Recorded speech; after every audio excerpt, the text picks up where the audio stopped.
Au départ, on n'avait pas prévu de faire 13 ans sur les routes, hein. On n'avait même pas prévu d'en faire 6.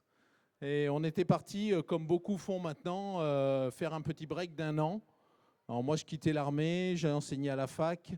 Et puis, il y a eu la carcérisation, si vous vous rappelez, en 2005, des quartiers par Sarkozy.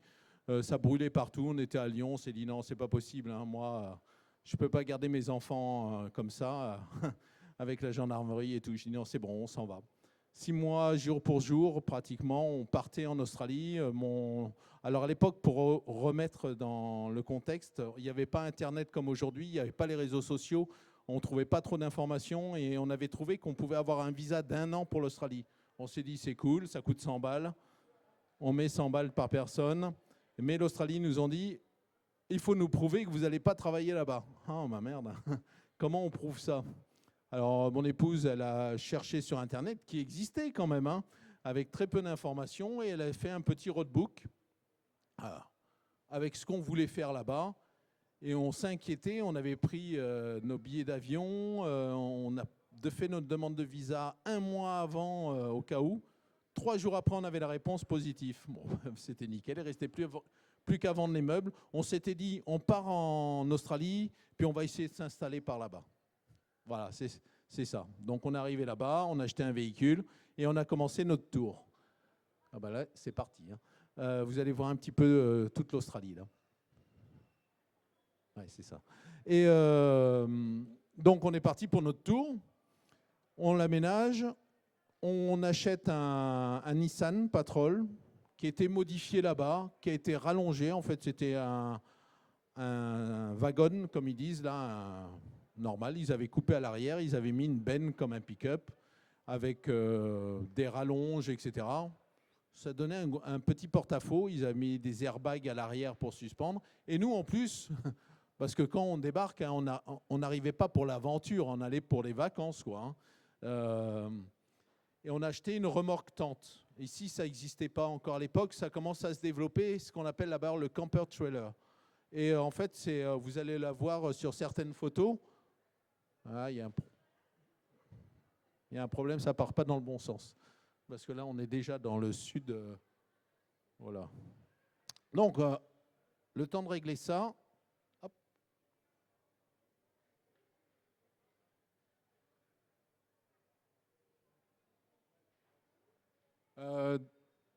Le temps de régler la technique. Ah, c'était bon.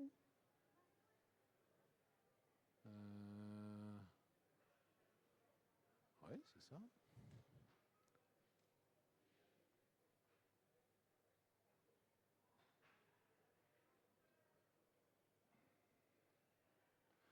Donc, j'en étais où, moi? Je ne sais plus. Oui, le camper trailer. Donc, on avait une remorque en plus de notre porte-à-faux. On est parti, on a fait. Oui, voilà, on est bien parti là. On est parti vers le nord de l'Australie, vers ce qu'on appelle la Daintree, c'est des forêts tropicales. On a voulu faire quelques pistes, on s'est fait quelques pistes et on a cassé notre châssis. Voilà. Alors du coup, c'était mal barré, on a fait ressouder le châssis. Ça nous a coûté moins cher de changer le châssis, de ressouder le châssis que de changer les 2 pneus. Parce que là où on était paumé, le problème de l'Australie, quand vous êtes dans un endroit reculé, ça coûte 2 à 3 fois plus cher. Le carburant, par exemple, c'est vous êtes au centre de l'Australie, vous le payez 4 fois plus cher qu'à Brisbane. Et oui, bon, en ce moment, aujourd'hui, on le paye tous aussi cher, hein, mais c'est comme ça. Donc, on a commencé notre tour, les gamines étaient petites, on leur faisait l'école, pour ceux qui se posent la question, et tout se passait bien, hein, pas de problème. On a commencé à monter vers le nord, donc on a cassé notre véhicule. Et après, une réparation un peu longue, on s'est dit on va stopper, on va pas monter plus haut, on va réduire la casse. Et on a commencé à descendre vers Rockhampton. Rockhampton, alors on n'a pas la carte là sous le nez. Et c'est une région d'éleveurs. Donc beaucoup d'animaux. Les animaux sauvages, bon, vous les connaissez, kangourous, koalas, etc. Mais beaucoup de bœufs. c'est là-bas aussi, vers là-bas, qu'ils font aussi la ginger beer qui est arrivée un petit peu sur nos terres ici. En Australie, là, il y a quelques îles en face. Là, vous voyez Fraser Island. Fraser Island, c'est une île de sable, la deuxième plus grande île de sable au monde. On a le droit d'y aller. Tout le monde roule sur les plages là-bas. Nous aussi, on y a roulé. Hein, on a fait comme tout le monde. On sait aussi, vous avez dû voir la photo, on s'est tanké. Hein, parce que quand on roule sur la plage, c'est bien dur. Mais quand on veut remonter sur le milieu du lit, vu que ce n'est pas mouillé régulièrement, ce n'est plus dur. C'est bien mou. Et on n'est pas passé au bon endroit. Résultat, on s'est tanké. Le problème là-bas, c'est qu'il y a des marées. Et là-bas, et vous verrez, si vous y allez, il y a des cimetières de véhicules un peu partout. Parce que les gens comme nous, qui se plantent et qui n'ont pas l'aide comme nous de motards, là, il y a une vingtaine de motards qui a débarqué, qui nous a aidés à pousser, le véhicule, il reste sur la plage, la marée, elle monte, et adieu le véhicule, il se fait ramasser. Voilà. Alors ça, c'est des pièges qu'on ne connaît pas et qu'on apprend à gérer petit à petit. Quand on arrive sur Fraser Island ou sur une plage, on dégonfle ses pneus et on les met au minimum, c'est-à-dire nous on met à 8 bars et à 0,8 bars et on arrive à rouler. Ça vous fait un gros boudin et ça vous permet d'avoir de l'adhérence et de ne pas vous enfoncer. En revanche, quand on revient sur la route, il y a intérêt à les regonfler, sinon on pète tout. Voilà. Alors ça, c'est des choses qu'on en apprend petit à petit ou qu'on a su par un gars comme moi qui est venu vous parler. Et du coup, on y pense, on fait « Ah oui, mais je peux vous dire, on est au courant, mais des fois, on est un peu feignasse et on se dit « Waouh, ça va passer ». Eh bien non, ça passe jamais. Hein. Et pourtant, sur les 13 ans de route, des fois, je me disais « Ah, ça va passer ». Je sais que ça ne va pas passer, mais c'est pas grave. On se plante et la fois d'après, on dit « Bon, c'est pas grave, on sort ». On sort. Ou alors, on ne va pas reconnaître la zone. On ne va pas reconnaître la zone quand on passe dans des zones un peu difficiles. On passe à pied, on va vérifier et on vérifie si ça passe. C'est pareil, des fois on se dit « Allez, c'est bon ». Et chlouk, terminé, on n'y passe pas. Voilà, on apprend beaucoup de choses. Alors l'Australie, comme je disais, c'est un pays qui est immense. Le premier véhicule, il avait un petit réservoir de 120 litres. Le deuxième qu'on a eu, il avait 2 fois de 80 litres. Donc ça permet d'avoir des grosses élongations, surtout en Australie. De toute façon, là-bas, ils sont souvent équipés de double ou triple réservoirs. Alors ça permet de rouler longtemps et de prévoir une station, mais ça permet aussi de prévoir celle qui va coûter plus cher plus loin. Le mot se passe, les gens savent où ça coûte le moins cher, ainsi que toutes les infos entre voyageurs, lorsqu'on se rencontre le soir au bivouac, se donnent. En Australie, l'avantage, si vous faites du bivouac en France, il est difficile de trouver un bivouac. Tout le monde va sur camp quelque chose là. Park Fortnite, voilà. Les spécialistes du Park Fortnite, il y a intérêt à y aller en premier, sinon c'est blindé. Là-bas en Australie, c'est pas difficile. Vous roulez, il est 16 heures, vous dites, oh, allez, je m'arrête là et je bivouac là. En fait, on bivouac où on veut en Australie. Enfin, de mon temps, à l'époque, en 2006, c'était sans souci. Et maintenant, je crois qu'il y a un peu de réglementation. Mais sinon, il y a plein de zones aménagées. Alors, à l'époque, ça s'appelait le Camp 5. C'est un bouquin. Alors, je vous rappelle, hein, à l'époque, il n'y a pas Internet comme il y a maintenant.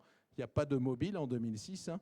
Donc, on avait un bouquin et on suivait le bouquin. Et dessus, sur le Camp 5, il y avait tous les rest areas. Et quand on vous dit, alors c'est un bivouac, une zone de bivouac, les rest areas, ils sont plus ou moins bien aménagés. Il y en a même avec des douches. Ils sont tous avec des toilettes. Parce qu'en Australie, il n'y avait pas Internet comme ça, mais il y avait quand même un site Internet pour trouver le toilette le plus proche de là où vous étiez. Ah, ils sont comme ça. Hein. S'ils vous prennent en train de faire pipi par terre, là, amende. C'est réglé chez eux. Même au milieu du désert, hein. On a pris des pistes dans le désert. À un moment, on voit un truc. On roule, et ben c'était un toilette avec une réserve d'eau. Il y avait même du savon et des serviettes en papier. Alors vous mettez ça en France, le lendemain, il n'y a plus rien. Là-bas, il n'y a pas de problème. Sur les bords des pistes, pareil, vous voyez ce type de piste, vous avez des box, et dans ces box, il y a tout pour se soigner. Vous avez des bandages, des pansements, de quoi se désinfecter, etc. Avec une petite liste, vous prenez quelque chose, vous cochez, c'est gratos. Sur les bords de plage, vous avez du vinaigre qui est à disposition, pas pour faire la vinaigrette, hein, non, mais pour les brûlures de méduses. Voilà, c'est à disposition. Il y a plein de choses comme ça à disposition. Vous avez sur les rest areas, vous avez des barbecues. Le bois, quand ce n'est pas un barbecue à gaz, vous avez les instruments, vous avez tout. Ça reste, hein. Rien ne disparaît. Dans les milieux des villes, en centre-ville, vous avez des parcs pour se promener. Il y a des barbecues à gaz, vous amenez votre viande, d'ailleurs c'est la spécialité là-bas, hein. Le barbie comme ils disent. Vous mettez votre bout de steak, vous allumez c'est gratuit. Vous avez de quoi cuire en centre-ville, au milieu des parcs, votre viande. Alors c'est des viandards hein, là-bas, hein. Ils mangent de la viande tout le temps. C'est un peu comme l'Afrique du Sud ou l'Argentine, ils sont tous des viandards. Les légumes, ça coûte cher. Donc voilà. L'Australie, c'est un pays qui est grand, il y a plein d'espace, qui est vachement ouvert. Les gens sont peut-être un peu froids au premier abord, mais ensuite, ça devient des amis à vie. Nous, on a rencontré plein de monde. Moins la première année, on y allait en vacances la première année. La première année, on prenait des campings. On ne faisait pas trop de rest area. On en a fait quand il n'y avait plus de camping, bien sûr. On a découvert ça. Mais la deuxième année, on n'a pas fait un camping, hein. On a fait du rest area et ça coûte du moins cher. Même si en 2006, le rapport euro-dollar australien était bien plus favorable. On avait 2 $ pour 1 euro. Donc notre pouvoir d'achat était monstrueux là-bas. Mais ça a rattrapé, hein. Maintenant, on est quasi à 1,5. Donc c'est plus la même histoire. Là, on est toujours sur la première année, alors on a le temps avant d'arriver sur la seconde, hein. J'ai beau avoir mis 3 ou 4 secondes par photo, on a un peu le temps. Donc la première année, on était vachement, comment dire, touristes. On est devenu voyageurs après. On a fait tout ce qui était parc animalier. Là-bas, il n'y a pas Euro Disney, mais il y a plein de parcs à thème. Ils sont généralement réunis. Donc, on amène les enfants là-bas. On va faire le parc à crocodiles. On va voir les crocodiles. On fait les aquariums. On était vraiment en version touristique. Et quand on a fait une ferme de crocodiles, on les a toutes faites. Donc, petit à petit, tout ça, ça s'épuise. Donc, on se tourne un peu plus vers la nature, un peu plus sur la vie dans le bush. Et plus on va dans le centre rouge, moins il y a de camping, et plus on vit dans le bush. Plus on va s'arrêter dans ce qu'on appelle les roadhouse. Alors, comme dans le film, mais ils ne se battent pas là-bas. Et on croise ce qu'on appelle, je ne sais pas si on en a déjà vu, des road trains.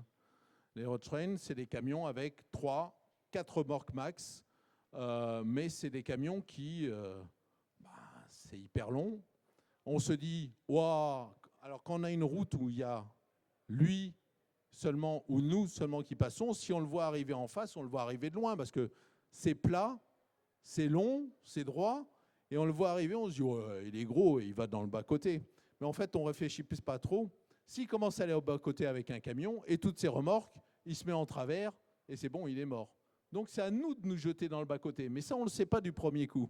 On arrive, on roule, on le voit, on se dit quand même, il ne va pas sur le bas-côté le truc là. Il est gros. Ah ben, ils sont énormes en plus. Ils ont des pare-buffes, c'est juste monstrueux, hein. On se jette dans le bas-côté, on crève les pneus en passant. On dit, putain, la prochaine fois, on se mettra dans le bas-côté bien avant et on attend qu'il passe. Voilà. Donc, on apprend. Voilà. Vous avez des beaux road trains. Alors, ils sont magnifiques. Alors, j'ai eu le droit, sur une station, là, des stations d'élevage, j'ai le droit de monter dans un. Il m'a montré, mais c'est hyper luxe dedans, hein. Alors, il me l'a fait déplacer un petit peu, mais on sent les à-coups au démarrage. Et alors, je me suis arrêté tout de suite parce qu'il allait à la station essence. Mais c'est super sympa d'être au volant d'un gros truc comme ça. Après, eux, ils roulent toute la journée. Ils traversent tout le pays avec ça. Nous, à côté, on est franchement ridicule. Et on a intérêt à faire attention. Bon, la nuit, en Australie, on évite de rouler. non pas pour les road trains, parce qu'eux aussi ils font gaffe, parce que eux, même quand ils roulent, ils percutent les kangourous. Hein. En Australie, dans le centre, vous verrez plein de kangourous rouges là, morts sur le bord, c'est eux qui les shootent. Nous, on a vu juste une fois, et ça a traumatisé un peu mes filles, il y avait 2 émeus qui traversaient, le road train qui arrivait, et on a vu les émeus qui ils se sont émiettés. Et lui, il ne s'arrête pas, il ne peut pas s'arrêter de toute façon. Et leur plus grand danger, c'est le chameau. Il y a des chameaux en liberté qui divaguent partout dans le centre. Et eux, quand ils prennent le chameau, et en fait, ça les percute aussi. Ils ont beau avoir un gros boulevard devant, la hauteur du chameau fait qu'une partie peut arriver dans leur cabine. Donc, ce qu'ils ont peur, ce n'est pas des kangourous. Nous, on a peur des kangourous. Mais eux, c'est des chameaux. Donc, la nuit, il faut éviter de rouler en Australie. On a vu des jeunes backpackers dans le centre rouge, là, la voiture broyée. Je lui ai dit, je lui ai demandé ce que c'était. C'était un kangourou qui l'avait percuté. Mais la voiture, elle est broyée. C'est des animaux qui sont massifs. Hein. Et en plus, ils sont attirés par vos feux. À la tombée de la nuit, nous, on en a vu arriver vers nous, mais de façon perpendiculaire. On roulait sur la route et ils sont arrivés, ils ont foncé sur les feux. Et ils ont tourné juste à temps. Sinon, on se les mangeait. Et si on se mange ça, la voiture, elle est défoncée. Donc la nuit, si vous allez en Australie, on évite de rouler. On se gare sur le bord de la route, il y a de l'emplacement partout. Si on a de la chance, on n'est pas loin d'un rest area. On se pose, il y a tout pour... Et ça nous permet de rencontrer ce qu'on appelle les grey nomades. Alors le grey nomade, c'est le retraité. Grey à cause des cheveux, gris. Alors moi, j'en ai plus, je sais pas, ça marche plus. Grey nomade, c'est les retraités qui migrent. Ils migrent avec le soleil. Quand il fait beau dans le sud, ils sont dans le sud de l'Australie. Et quand il commence à faire beau dans le nord, ils remontent vers le nord. Donc, ils se retrouvent régulièrement et on les trouve régulièrement dans les rest areas. Et ces gens-là, c'est des mines d'or. Parce qu'ils connaissent tous les petits coins. Pas que les rest areas qui sont notés, ils connaissent tous les petits coins, toutes les petites astuces. Moi qui suis ornitho, vous allez le voir, il y a pas mal d'oiseaux. J'ai plein d'ornithos qui m'ont donné des coins pour aller voir des oiseaux hyper rares. Sans eux, je ne les aurais jamais trouvés. Voilà. Mais c'est des gens avec qui... Alors c'est vrai, on n'y va pas directement, mais c'est eux qui viennent nous chercher. Ils nous voient, ils entendent parler autrement, ils viennent nous chercher, venez avec nous au coin du feu, on boit un café, un thé, une tarte, parce que nous, on se balade avec des petits véhicules. Eux, ils ont des camions à rallonge. Derrière le camion, il y a la remorque avec le 4x4. Au-dessus, il y a le bateau. Voilà, eux, ils ont tout. Mais ils vivent dedans. À savoir qu'ils n'ont pas la même mentalité que nous. Par exemple, nous, le week-end, on va le passer à la maison ou on va faire une sortie chez les amis. Eux, ils prennent le véhicule, ils prennent la tente, parc national, parce qu'ils en ont plein, et ils vont camper en famille ou entre amis, mais c'est leur truc. Nous, par exemple, on a un travail, on y reste, on s'y accroche, on a du mal à en changer. Eux, alors je parle en 2006, peut-être que ça a changé maintenant, mais eux, à l'époque, c'était oh, j'en ai marre de ce boulot, je vends la baraque, j'achète un trailer, une remorque tente ou caravane équipée, et ils partent. Ils prennent la famille, ils partent sur les routes et ils s'arrêtent dans une autre ville, ils trouvent un autre boulot, ils se réinstallent, ils rachètent une baraque. Alors les baraques, ce n'est pas les nôtres, hein, c'est des trucs, c'est en bois, c'est pas solide, à chaque cyclone tout part. Voilà. Mais ils ont une autre mentalité. Et quand ils arrivent à la retraite, qu'ils soient fermiers, installés ou quoi, ils vendent tout. Ils vendent tout, ils achètent un gros camion ou un bus aménagé et ils partent sur les routes et c'est eux qu'on appelle les grey nomades. Alors tous ne le font pas bien sûr, mais il y a énormément de grey nomades sur la route. Et c'est super sympa d'aller leur parler. Alors quand on a des gamins, ils adorent ça parce que les vieux, ils adorent les gamins. Hein. Je commence à être vieux, j'aime pas. Non, c'est faux. mais voilà, c'est vraiment une autre mentalité que nous, les Australiens. Ah ouais, on est déjà dans le sud de l'Australie, on est allé vite, hein, je parle beaucoup. Donc, sur notre voyage, ça nous a permis de croiser pas mal de choses.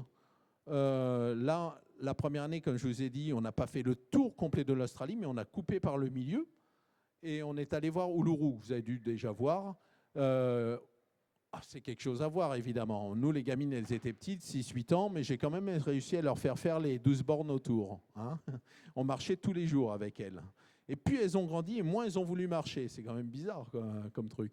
Mais les 12 bornes, j'aurais dit non, mais pour 2 kilomètres. Et puis deux, ma femme aussi, elle s'est fait avoir d'ailleurs. Hein. Elles m'en veulent encore, ce genre de choses. D'ailleurs, si vous allez voir, ma fille, elle fait une BD sur nos aventures, là, nos 13 ans, et elle a fait l'Australie et elle le marque, ce genre de choses. Mais donc elle a fait le tour de... Mais on n'est jamais monté sur Uluru. Alors il y a des gens qui montent sur Uluru, là-bas les aborigènes ne veulent pas, on a respecté un petit peu leur tradition, on n'est pas monté dessus parce que c'est un rocher sacré pour eux. Alors il y a ça aussi, pour ceux que ça intéresse, il y a la culture aborigène. Il est très difficile de rencontrer les aborigènes et de discuter avec eux parce qu'ils sont très reculés. Ils ne veulent pas venir voir déjà les Blancs ni les touristes. De toute façon, ils ont été persécutés et ils le sont encore un peu. Hein. Et vu qu'ils vivent dans des réserves, un petit peu comme les Indiens. De toute façon, les Anglais, il y a des Anglais là. Les Anglais, ils ont toujours parqué les gens, hein, les Indiens, les aborigènes, etc. Il n'y a que les Maoris qui se sont révoltés. Mais c'est des gens où on leur met des bâtiments, ils vivent derrière des grilles, c'est sale devant chez eux, on essaye de les sédentariser alors que ce sont des nomades, et ils s'enfoncent dans l'alcool, la drogue, etc. Et franchement, pour leur parler, nous on a eu la chance, la deuxième année, grâce à une amie, de pouvoir rentrer dans une zone aborigène. C'est même comme ça, il a été difficile de converser avec eux. Voilà. Alors, ils veulent de l'alcool. Ils n'ont pas le droit d'acheter de l'alcool. Vous verrez, si vous allez dans le Nord, il vous faut une carte d'identité pour pouvoir en acheter. Vous avez un quota par carte d'identité. Et eux n'ont pas de quota du tout. Donc, c'est du trafic. Voilà. On a croisé, c'était la première année ou la deuxième, je ne sais plus, des aborigènes qui avaient crevé. On s'est arrêté. Il ne voulait pas laisser sa femme avec le véhicule, il ne voulait pas venir avec nous seulement avec le pneu. Et là, il y a un road train qui a dû voir l'affaire depuis très loin. C'était la première année. Il a freiné petit à petit, il s'est arrêté parce qu'il a vu nos 2 véhicules. Il m'a demandé s'il y avait un problème. Je dis non, c'est le monsieur, il aimerait aller faire réparer sa roue. Il se démerde. Voilà. Pour eux, un bon aborigène, c'est un aborigène mort. Voilà. C'est dingue la mentalité qu'ils ont, alors que l'Australien, c'est quelqu'un qui est accueillant et tout, mais envers eux, c'est maladif. Voilà. Et on a des copains, j'ai un copain qui est à Melbourne, il est flic, et c'est pareil, c'est la même mentalité envers les aborigènes, c'est juste incroyable. Donc, quand on va en Australie, il est très dur de rencontrer cette communauté ou de converser avec eux. Il y en a certains qui y sont. À Kakadu, il y a un Français qui est installé. Lui, il est rentré dans les tribus. Mais maintenant, il vend des tours à l'intérieur. Alors bon, je ne sais pas si éthiquement c'est bien ou pas, mais ça se fait. Ah, on a fin du premier tour. Je ne sais pas, il me reste combien? Parce qu'il reste le deuxième tour. Oh, c'est bon, je suis bon. Je suis bon, d'habitude, je m'étale plus. Donc, ce premier tour, ça nous permet de faire le centre rouge et de redescendre. Alors, vous avez vu passer les 12 apôtres, la Great Ocean Road, c'est quelque chose à faire. Alors, Great Ocean Road, il faut la prendre, c'est mieux dans un sens que dans l'autre. Et pourquoi? À cause du soleil. Je parle de ça pour les photos. Il vaut mieux le faire à partir de Melbourne et remonter que de redescendre comme nous on l'a fait. Voilà, ça c'est juste pour l'orientation des photos et la luminosité. Ouais, c'est ce qu'on m'a dit après, donc c'est mort. On n'allait pas le refaire. Donc nous on est remonté par Surfer Paradise, la Gold Coast, Melbourne, etc. On est allé voir des copains parce qu'on se fait des copains sur la route et après on va les revoir. Du coup, nos copains australiens, ils sont venus nous voir aussi après. Enfin voilà, c'est assez sympa. Et voilà, ça c'est le deuxième véhicule, c'est celui qu'on a actuellement, qu'on a toujours. Celui-là, on l'a ramené en France en passant par la route, ça nous a mis 13 ans. Bon, on a mis 13 ans pour rentrer. Il faut dire qu'on y a été cool hein, quand même. Mais pour ça, on a fait toute l'Asie, tout le Moyen-Orient, toute l'Afrique. Et l'Afrique, ça prend du temps, hein, parce qu'il y a plein de choses à faire. Et on l'a ramené, il est en France. On est en train de le modifier pour pouvoir repartir parce qu'on a planifié 15 ans encore de voyage. Bon, alors vous dites, putain, l'autre, il est pété de thunes, là. C'est la question, je le lis partout, là. Je dis, comment il fait pour voyager comme ça? Alors, il y a un secret. Je vous le donne. Vous pouvez le partager. Ah oui, mais il y en a, c'est foutu. Il faut être jeune, avoir 18, 19 ans, s'engager dans l'armée, faire 15 ans, faire beaucoup d'opérations, accumuler plein de fric, prendre sa retraite. Alors maintenant, c'est plus 15 ans. Moi, j'ai eu la chance de partir à 15. Maintenant, c'est 19. Hein. Et du coup, jackpot tous les mois, pas besoin de travailler et on peut voyager. Voilà. Parce que quand on voyage pour pas cher. Si on s'amuse comme la première année à faire du camping, ça revient très cher. Mais quand on fait comme la deuxième année, qu'on a beaucoup moins de sous, parce qu'on a tout claqué les premières années, eh ben on fait du bivouac, et nous, on vivait avec 500 € par mois à 4, tout compris. Voilà. Donc, c'est ça le secret, en fait. Mais il faut y penser rapidement, se dire, on va faire l'armée, on va faire plein d'opérations, on va essayer de s'en sortir, on revient, on prend la retraite, on part en balade. Et donc, on part en balade. Donc, notre véhicule, là, il a réussi à passer, vous voyez, un peu partout. Et là où on avait cassé le premier véhicule, on y est retourné. On s'est dit, si celui-là, il ne casse pas, il fera le tour du monde. Eh bien, il n'a pas cassé. On est passé dans des endroits un peu catastrophiques. Il y en a un, ma femme, elle a fait des vidéos. Elle m'insulte sur la vidéo, je ne la mets pas. Hein. C'est parce que c'est ce qu'on appelle la Old Telegraph Track, l'OTT. C'est dans le Cap York, la pointe la plus au nord de l'Australie. Et là, il y a, c'est une piste de 4x4. Mais quand je vous dis une piste de 4x4, vous avez un gouffre de 2 mètres et le gouffre, il a juste une inclinaison comme ça d'entrée. Et là, on regarde, on fait « Ah ouais », et puis il y en a d'autres qui passent. Hein.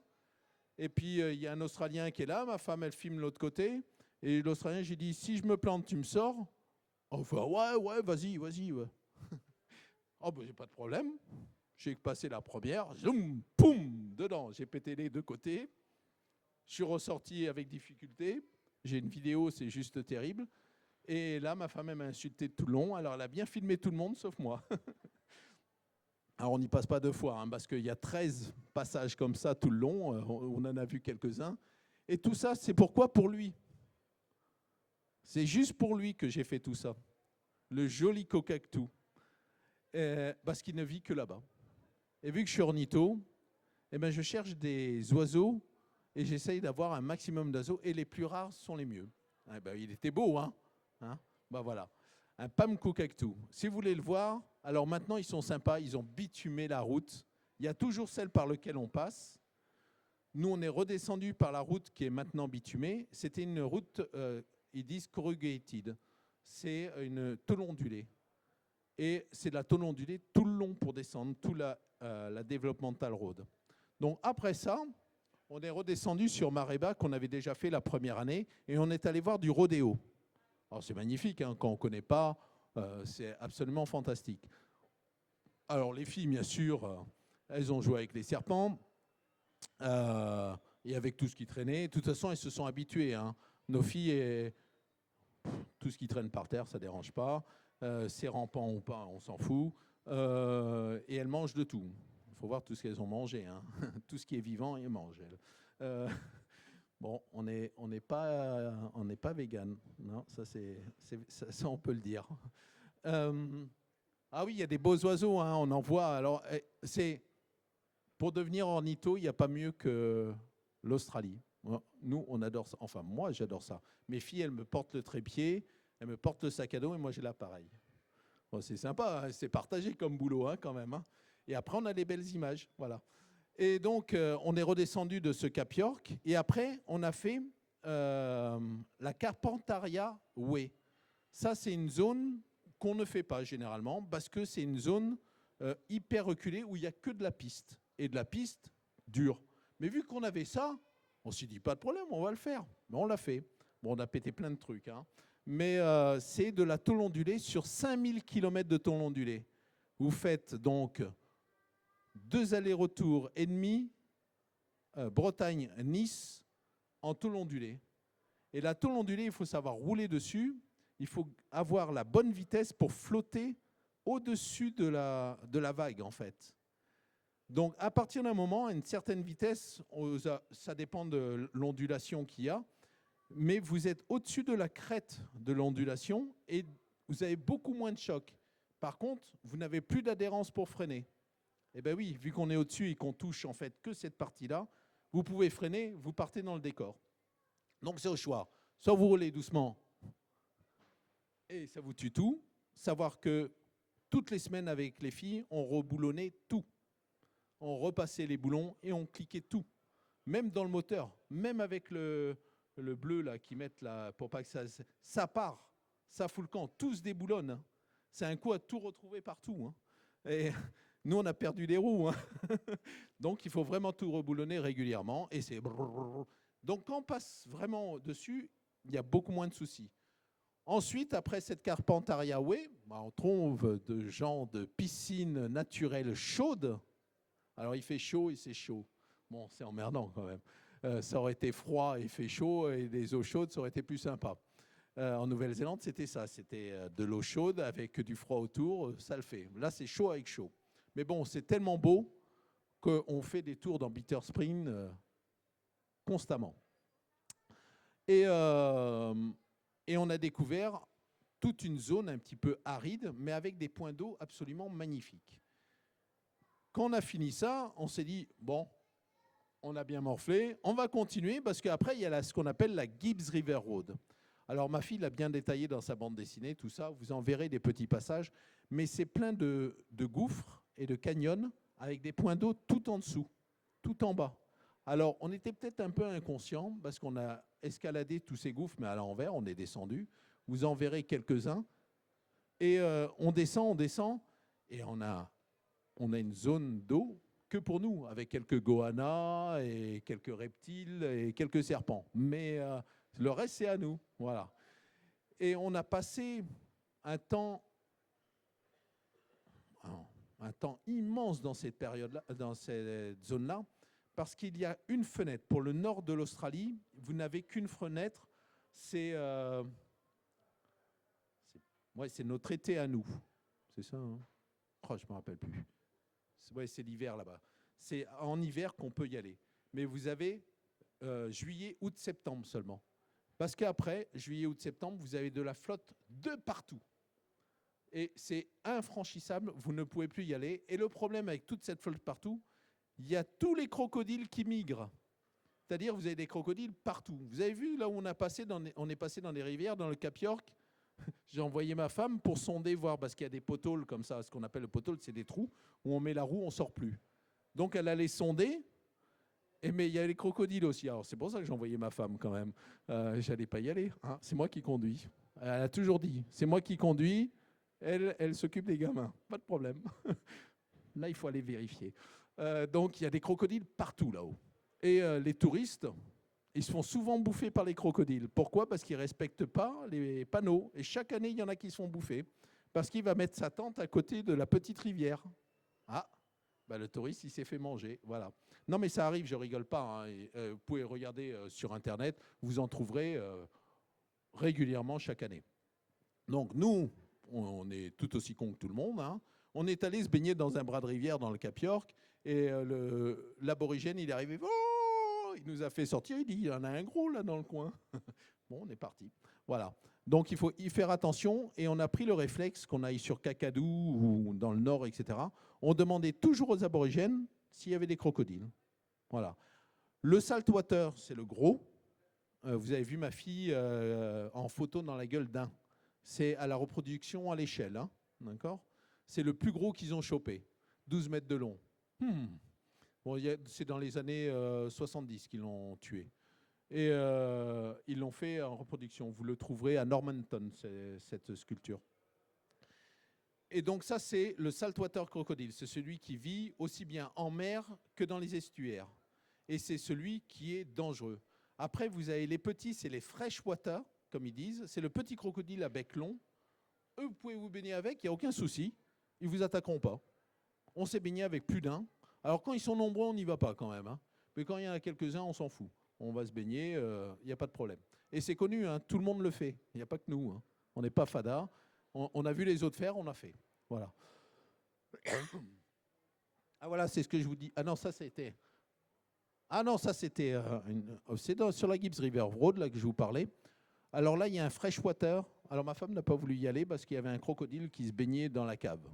Et en fait, dans la cave, on rentre, on passe toute la grotte là, et on traverse et on ressort l'autre côté où il y a une jolie zone où on voit de beaux oiseaux.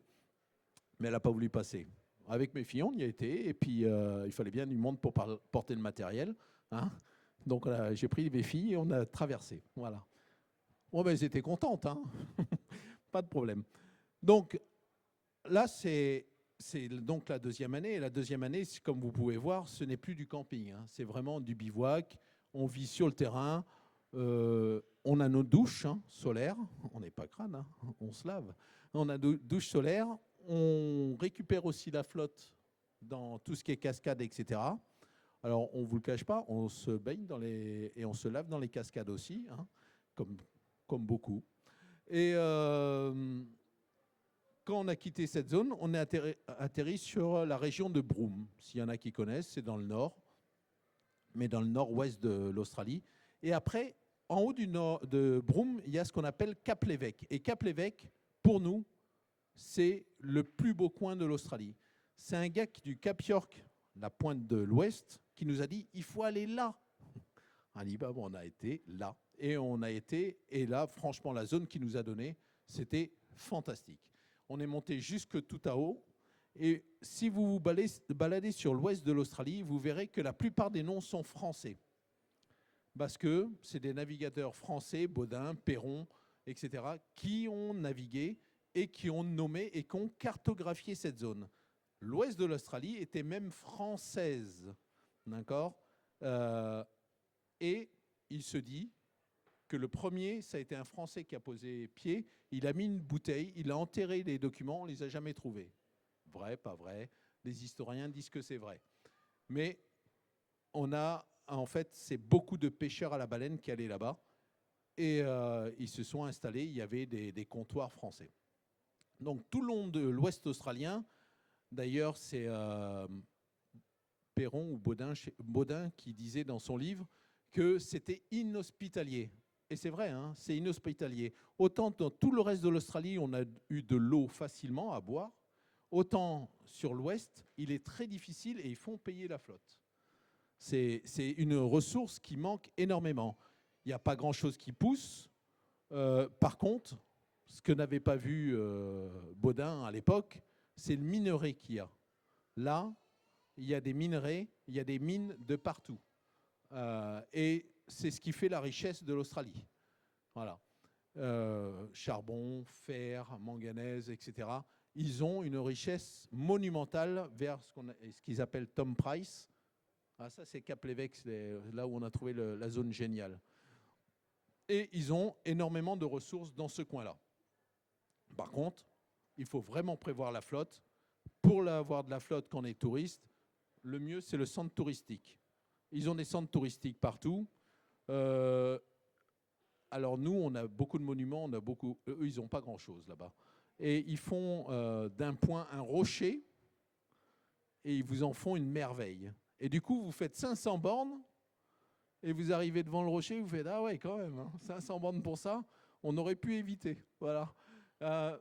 Ils n'ont pas grand-chose, donc ils font d'une merveille de tout.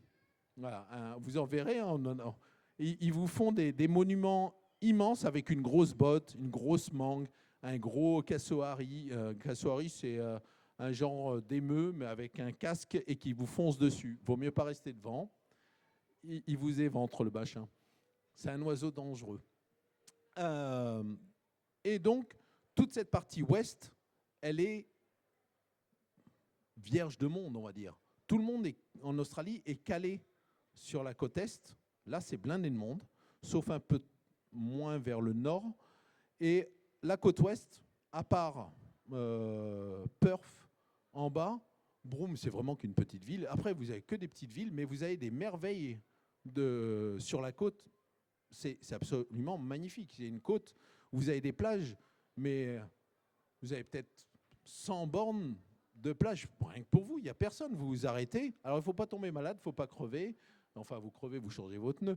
Mais il ne faut pas tomber en panne, etc. Parce que là, c'est un peu plus difficile d'avoir un secours, on va dire. Mais moi, par exemple, là, vous avez vu, dans les dunes et tout ça, ma fille, elle se plaignait de la gorge, tout, machin. Et elle a eu une infection. Et on n'était pas loin, on avait quitté Broome. Elle a eu un œdème de quick. Et je peux vous dire que ça a été presto. Et ça a été quelque chose qui a été difficile à gérer, en fait. Donc voilà. C'est vrai qu'il y a de la liberté, il y a de l'espace, mais il faut faire vachement gaffe. Et alors là aussi où il faut faire gaffe, alors tout le monde a peur de ça avec l'Australie, c'est les petites bébêtes, les serpents et les araignées.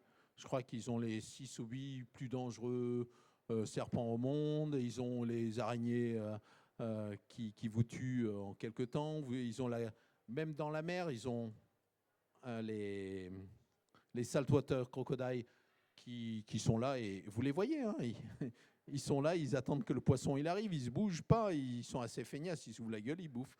Mais il ne faut pas que vous soyez là. Ils ont la cuboméduse, qui est une méduse qui vous tue. Vous avez, je crois, 10 minutes. Quand vous êtes touché, après c'est bon, hein, c'est réglé. Ça attaque, c'est neurotoxique et vous êtes mort pas dans les 5-10 minutes à peu près. Donc voilà, ça arrête les gens, les araignées, etc. Nous, dans notre voyage, nous avons croisé quoi? En Australie, en 2 ans et demi, 5 ou 6 serpents. Ils ne viennent pas vers vous, hein. Ils vous évitent. On a croisé 2 fois l'araignée, vous la verrez, il y en a une en photo, ce qu'on appelle la redback. Ils ont un petit trait rouge dessus, là. C'est une veuve noire, un petit peu. Alors, elle est mortelle, mais elle ne vous agresse pas. Par contre, à Sydney, ils ont ce qu'on appelle la funnel web spider. Elle est agressive. Elle vient vers vous, et en plus, elle n'est pas mortelle, mais vous y restez quelques jours à l'hôpital avec. Donc, attention à ça. Elle ne vit que sur Sydney, donc au moins, vous évitez la ville, il n'y a pas de problème. Hein. C'est dommage d'éviter Sydney, vous me direz, parce que c'est une jolie ville. Donc voilà, l'ouest de l'Australie, on l'a descendu tranquillement, il n'y a rien. Et à un moment, on arrive sur Newcastle, Perth, et là, ça s'anime. Plus on descend, plus ça sera vert. On tombe en bas, tout en bas, je me rappelle plus. Je me rappelle plus du nom, mais il y a tout ce qui est, alors ça plaît aux Français. Hein, il y a toutes les wineries, comment on appelle en français là, des wineries, c'est des vignobles. Merci. Il y a tout plein de vignobles. Et là, du coup, il y a plein de dégustations à faire. Alors, ils ont plusieurs régions. Hein. Ils ont la Barossa Valley, la Fleurieux, et je ne me rappelle plus de la Espérance. Ils ont plein de vignobles de partout. Et là, on peut s'arrêter un peu partout, déguster. Alors, ils ne veulent pas faire déguster aux gamins. Hein. Nous, en France, on fait goûter, on forme le palais des jeunes. Eux, là-bas, c'est un coup à se retrouver en prison. Ils ne sont pas comme ça. Ils le disent bien, ils disent non, interdit. Bon, donc les filles n'ont pas goûté. Voilà, c'était comme ça. Alors ça, c'est des copains backpackers. Alors là-bas, pour tous ceux qui ont moins, je crois qu'ils ont augmenté l'âge, là, je crois que c'est 30 ans maintenant, on peut faire des backpackers, le Working Holiday Visa, jusqu'à l'âge de 30 ans, 1 an renouvelable, 1 an. Et je crois que ça a même augmenté encore la durée. Et là, lui, il avait fait marin-pêcheur là-bas, alors qu'il n'était pas pêcheur du tout. Hein. Mais alors, il s'est gagné un fric monstrueux. Mais la plupart, ils vont faire ce qu'on appelle du picking, c'est-à-dire cueillir les fruits. En fait, à l'époque, les jeunes qui avaient ils étaient hyper diplômés, ils arrivaient avec leur CV et tout ça. On ne ferait pas en France ce qu'on fait en Australie, en fait. Quand on a un master et qu'on fait la queue pour faire du picking de mangue, pour aller cueillir des mangues, il n'y a personne avec un master en France qui va faire la queue pour aller faire de la cueillette de raisin. Hein, voilà. Eh bien, on fait exactement ça en Australie, parce que les Australiens ne veulent pas le faire. De toute façon, les responsables des food picking, là, ils le disent bien, les Australiens, c'est des feignants, on est obligé d'engager des étrangers. C'est nous. Voilà. Donc, là, ça s'est un peu amélioré parce que c'était un petit peu souvent payé au lance-pierre, etc. Et maintenant, ils ont déporté le truc. Avant, les gens ils s'installaient vers Cairns, dans la côte, sur la côte Est, etc. Et maintenant, si on veut renouveler une deuxième année, il faut aller faire du backpacker au centre, là, dans les endroits désertiques où il n'y a rien, etc. Parce que ça manque de main-d'œuvre. Donc, ils ont instauré ça en plus. Voilà. Mais il y a beaucoup de backpackers qui se plaignent. Après, on ne les force pas à y aller, hein, non plus. Il y a un autre truc qui s'est développé. On appelle ça le French shopping. Ah, c'est pas classe le French shopping, hein. C'est le vol. Et ils l'ont appelé ça le French shopping. Pourquoi? Parce que beaucoup de Français se font piquer en train de voler dans les magasins. Alors là où vous avez vu là, les copains là-bas, c'est là qu'on a dû vous faire le French shopping parce qu'on attendait trois backpackers, et en fait ils ont passé la nuit au poste. Et après ils passent au tribunal, et après le tribunal, amende, chasser du pays, et ça peut même aller plus loin, ils peuvent même les interdire des pays du Commonwealth. Ça englobe quand même pas mal de pays où on est interdit à l'issue. Mais ça, ils ne le savent pas. Et encore, les jeunes qui se sont fait piquer, là, ils avaient des sous, pourtant on leur a dit, vous n'aviez pas de sous. Si, mais ça devient un sport. Ils avaient mis dans leur pantalon, et ils l'ont ressorti, parce qu'ils ont dû se dire, non, c'est con, mais ils ont été dénoncés. Malgré qu'ils aient reposé la marchandise, ils sont quand même passés au tribunal. C'est vite fait, hein. Et celle qui attendait dans la voiture, qui n'avait rien à voir avec, elle a été incriminée avec. Bon, elle a réussi et elle s'est installée en Australie depuis. Elle vit en Australie maintenant. Mais voilà, le French shopping, même l'ambassadeur, il a écrit un petit mot dans le journal pour s'excuser du comportement des Français. Alors on dit French shopping, mais tout le monde, hein, italien, allemand, tout le monde y est, hein. Il y a même un Français qui avait fait un site internet de classement des supermarchés où on pouvait voler plus facilement. Pas mal, hein? Voilà pourquoi on a une sacrée pub là-bas. Alors là, on est français, on évite, hein, on évite. Hein, pourtant, on est normalement bien vu, mais là, franchement, mauvaise limonade. Donc voilà, pour dire. Ah ben, on est parti. Et là, on est sur la côte. Alors, vous avez peut-être vu l'image que l'on montre beaucoup, c'est ce qu'on appelle la Null Arbor. Alors, ceux qui sont allés en Australie ou qui ont un peu entendu parler de l'Australie, l'Australien, il vous dirait, vous n'avez pas fait l'Australie si vous n'avez pas fait Null Arbor. Ah ben, Null Arbor, c'est nul. Alors, c'est nul. En fait, Null Arbor, ça veut dire qu'il n'y a pas de port. C'est normal, il y a plein de falaises. Par contre, de ces falaises-là, vous pouvez observer les baleines du haut de la falaise. Ça, c'est super sympa. Mais c'est 1200 km de ligne droite sans rien. S'il n'y a pas les falaises, alors il faut faire 50 bornes de plus pour aller aux falaises, hein. Mais si vous n'allez pas aux falaises, c'est 1200 bornes où il y a le carburant le plus cher qui existe. C'est normal. Les 3 stations appartiennent au même gars. Donc, il a mis les prix qu'il voulait. Il n'y a pas de concurrence. Il n'y a que lui.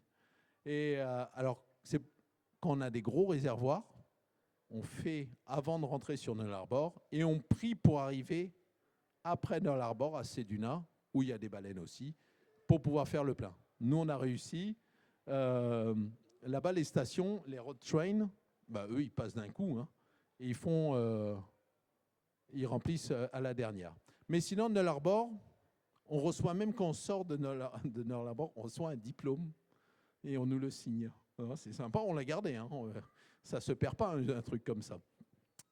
Et après Null Arbor, on est passé dans ce qu'on appelle, non, c'est pas Air, si c'est Air Peninsula, c'est une autre grosse péninsule, un peu, comment dire, un peu désertique, avec une végétation assez basse.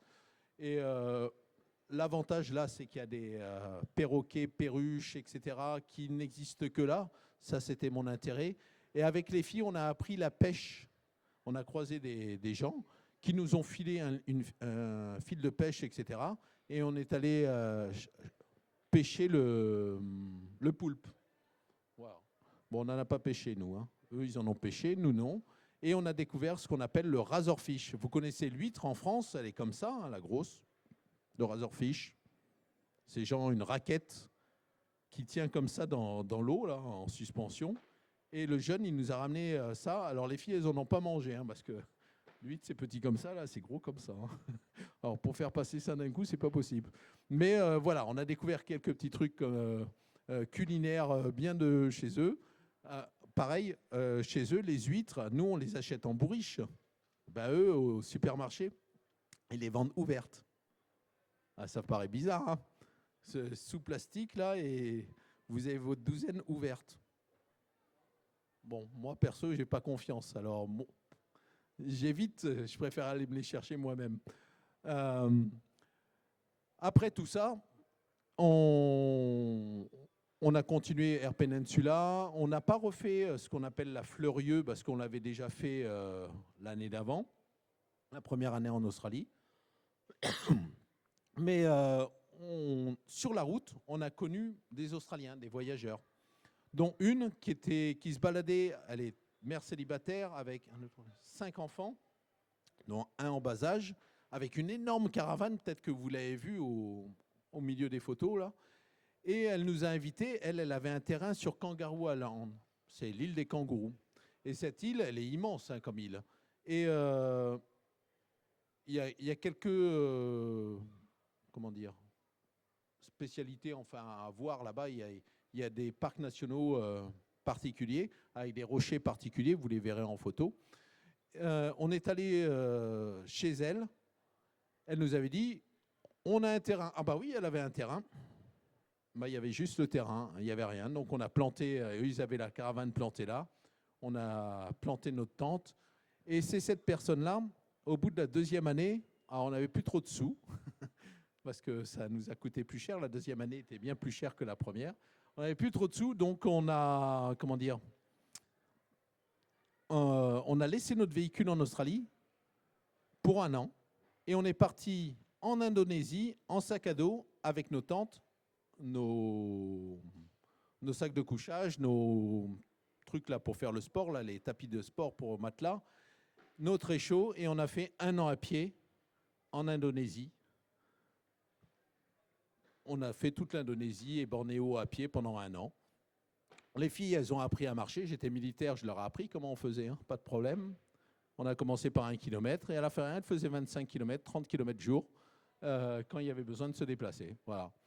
Ça, c'est une autre partie de notre histoire. Et au bout de cette période d'un an, on est retourné en Australie, sur Kangaroo Island. Et là, on est resté sur Kangaroo Island, où on a vécu avec cette communauté. C'est une île où il n'y a aucun feu rouge, par exemple. Il n'y a pas de feu rouge du tout sur l'île, quelle que soit la ville, etc. Il y a un policier, un seul pour toute l'île, et c'est une grande île. Hein. Comparé, je ne sais pas avec quoi je pourrais comparer, pour aller de bout en bout, vous prenez Rennes-Saint-Brieuc, à peu près. Donc c'est une belle île quand même. Hein. Et que des pistes pratiquement, un seul policier, pas de problème, et tout se passe bien. Donc on est resté là-bas, le temps d'organiser, d'envoyer notre véhicule en Malaisie pour pouvoir continuer notre tour du monde et revenir en France avec. Voilà.